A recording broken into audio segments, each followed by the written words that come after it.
Thanks, Louis. And you know, I did go to Georgia Tech, but look, Secretary of State's sort of a nerdy job. Not a bad place to put a nerd in government. But anyway, thank you all for being here, and it's a pleasure to be here in Bartow County, and great to see y'all's congressman, our congressman. And he does a great job fighting for the right things up in Washington, and I'm always pleased to be with my friend and compadre in the House, Christian Coomer, and we were elected at the same time together, and I know he does a great job for y'all at the Capitol, fighting for what's right and fighting for your values. And that's kind of really what's important is, you know, as I've been in the legislature for 8 years now, and something that's sunk into me over this time is that people really don't care what title you hold, what you're chairman of. They really don't care how many bills you pass and all these wonderful things that become important sometimes in politics. What they care about is, are you fighting for what they believe in? And I think Christian does a great job of that, and I know Bruce does in the Senate as well, and of course Barry does in Congress, and Senator Schaefer too. But that's really what's important, is are we fighting for what's right? And I got involved in the Republican Party 21 years ago, and back then we were in the minority in this state, and we were I worked my way up in the GOP and was chairman from 2002 to 2005 of the Gwinnett Republican Party, and those were the days when we were flipping the state to the Republican column. And it's kind of ironic, here we are 16, 17 years later, and we're the ones under assault, and the Democrats are coming at us hard. I think what you saw in the 6th district race there in Congress when Karen Handel won, I think that's what they had planned for us this year, to pour massive amounts of money, massive amounts of effort. They are energized and united, and they are coming after us. As I've been traveling in the state, even in the most Republican parts of the state, Democrats are meeting and plotting how to win. I was up in Speaker Ralston's district in Fannin County. I think they had 5 Democrats meeting, but they were fired up. And that's the energy that they have. And so what I think is important for us as a Republican Party as we go into this election season, we've got to be united. Now, I'm not saying we need to set aside all policy differences, because healthy debate on policy is very important, but we've got to get to the point where we realize, okay, what are we fighting for? Let's put forward an agenda to the people of Georgia that matters to them, that's conservative, and explain to the people of Georgia why the conservative principles that we all hold are what's right for Georgia. So anyway, that's what I'm running for. As I'm going to try my best to do that as a Secretary of State candidate, and Lord willing, if the people want it, I'll be your nominee for Secretary of State, and we'll take that conservative message to every corner of this state and explain to folks why the conservative form of government is best for Georgia. 2 quick things that I'll mention that are extremely important in the Secretary of State's office. First of all, professional licensing. What we've seen in our workforce over the last 50 years. 50 years ago, we had a workforce that only 5% of the people in the workforce needed a professional license, and most of those were lawyers and doctors. Now, we have a situation where almost 30% of the workforce requires some sort of professional license. It's things like librarians, it's things like taxi cab, all sorts of stuff that are regulated by the government now. And unfortunately, what we've seen is, then what happens is, it's instead of being something that is meant to protect the public from harm and fraud, we start seeing barriers raised to keep otherwise qualified people out of these professions. In the state of Georgia right now, if you want to be an emergency medical technician, you need your degree, and then you need 110 hours of training. Now, maybe that's right. That sounds about right, perhaps. If you want to be a barber, 1,500 hours of training before you can apply for a license and then go out and get a job as a barber. If you want to be a makeup artist in the state of Georgia, 1,000 hours of training is what you. So let's say you're a young person who wants to get in the movie business, and you think, oh, I can be a makeup artist. Wrong. Go get 1,000 hours of training, then you can apply for a license, and then you can apply for a job. So these sorts of things, unfortunately, they're hurting our economy. They're hurting folks. Really, who they're hurting are the folks who are on the lower end of the economic ladder, who are trying to lift themselves and their families up out of poverty. So we've got to fight against that, and that's something that, as Secretary of State, that I'll work very hard to do. And then briefly, I know we got a lot of speakers today, but I also want to talk quickly about elections. That's a huge part of the Secretary of State's job. The senator, your senator here, Senator Bruce Thompson, has a little bill to start the process of moving us to new voting machines. And look, here's the Democrats are out there saying all sorts of conspiracy theories about voting machines.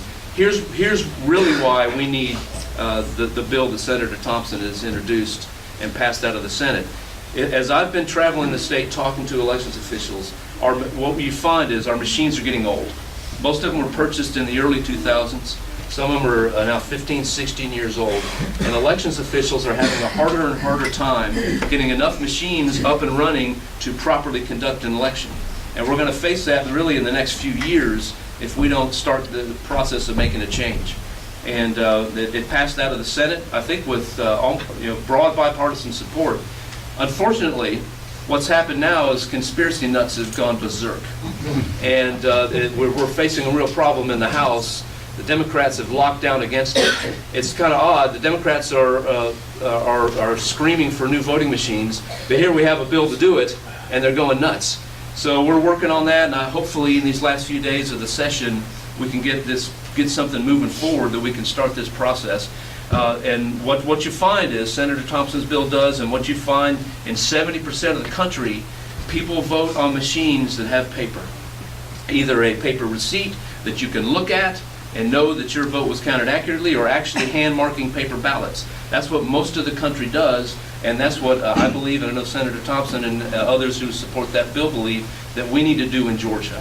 So I'm hopeful that we can, in these last few days, that we'll get something going, that we can start this process of moving us toward these paper ballots, and so that we can have trust in our election system. And the reason this is important, there was a poll about 3 months ago now, showed that 59% of Democrats not just think that Russians influenced the election, but 59% of Democrats really believe that Russians hacked voting machines and stole votes to help Donald Trump. Then 53% of Republicans are convinced that there are millions of people who are registered to vote and are voting illegally. Now, set aside whatever you think about those two theories.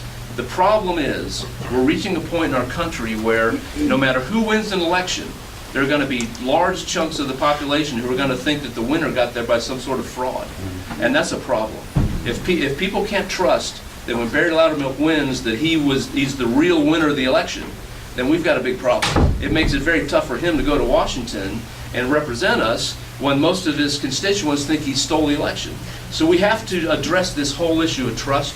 Paper ballots will do that for us, and post-election audits where we go back and we use statistical modeling to check and make sure that the votes reported are accurate. That's what Senator Thompson's bill does, and I hope that we can move forward on that.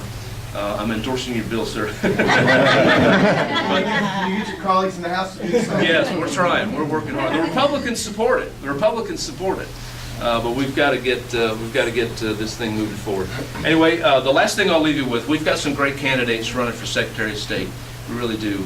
And but I think what separates me from these other fine folks is this: that I'm not looking at this job of Secretary of State as something to do to sit on my hands for 4 or 8 years until another office opens up. I actually want to be the Secretary of State of Georgia. Look, you all know I'm a nerd. I went to Tech. Sitting around and thinking about things like how to make lines on election day shorter excite me.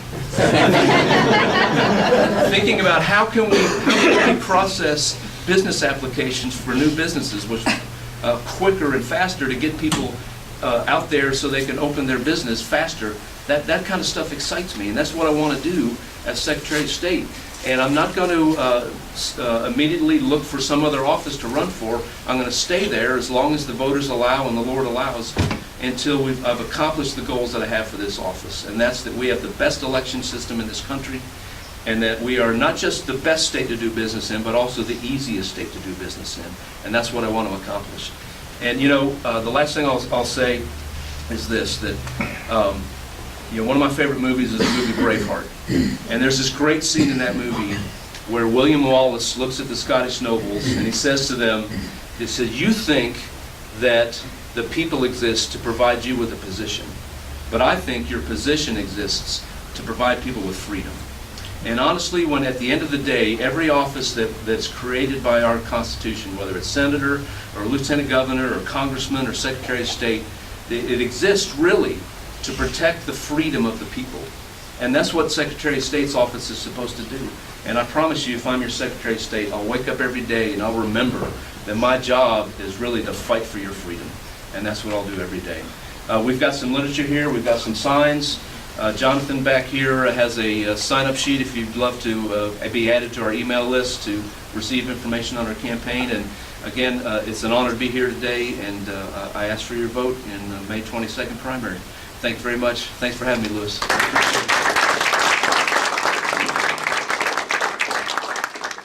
Was actually much more concise than I expected him to be. Okay. Well, so we have time for a few questions. If okay. You'd like that. Absolutely. Absolutely. Anything you want to talk about? Yes, sir. This is more a comment than a question, but I want everybody in the room to know that you can count on anything Buzz tells you. You can take it to the bank, and you can rely on it 100%. Just for y'all to know, I've endorsed one candidate in all the statewide elections that we have coming up. I've endorsed one candidate, Buzz Brockway.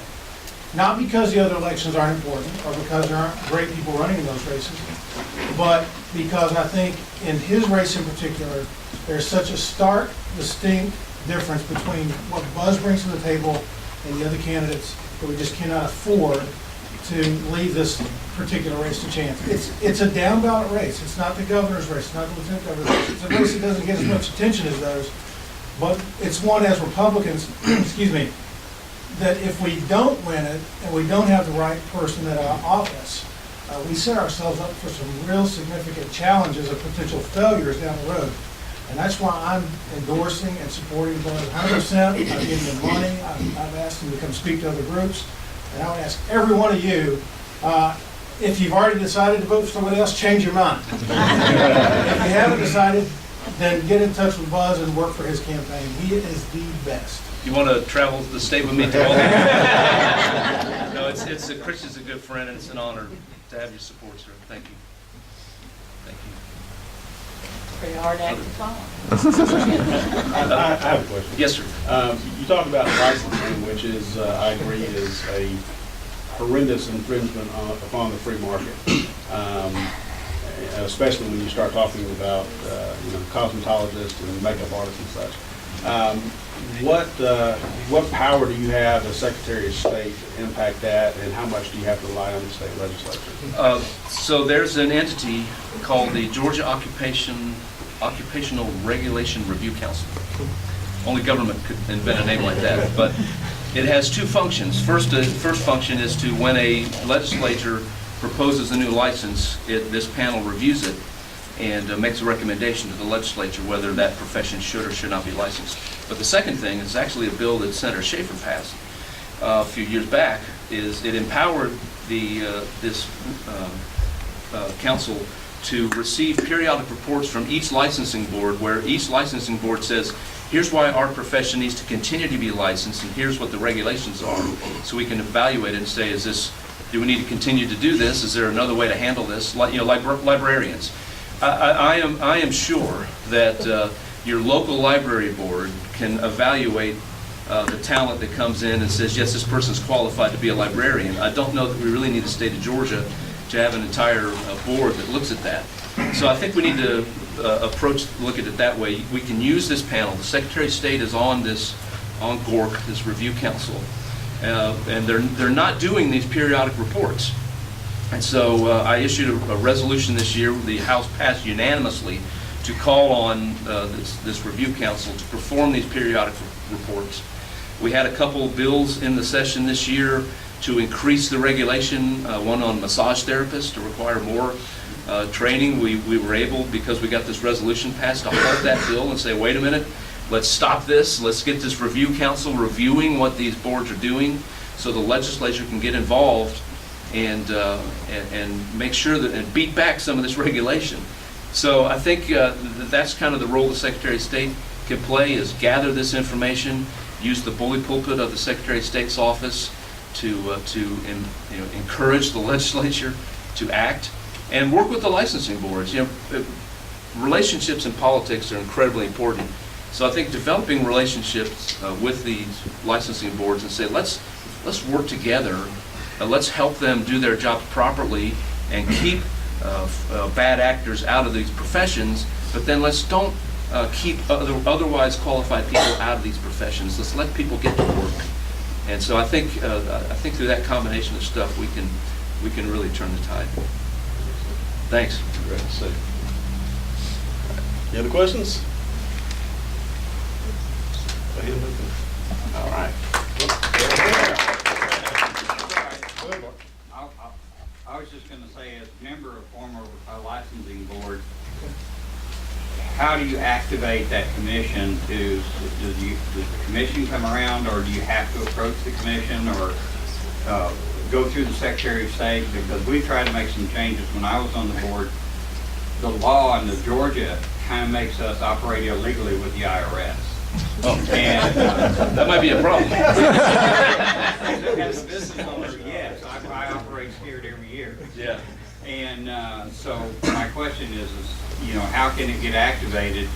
Yeah. And if you get elected, I'll be sitting in your office, I promise. Good, good. So when Senator Schaefer got that bill passed, what they envisioned was that you would, once every 7 years, each licensing board would do this. So you would have roughly an even number, or the same number of licensing boards going through this review process. So, day one, I gather the members of the board together, and I say, here's what we're doing.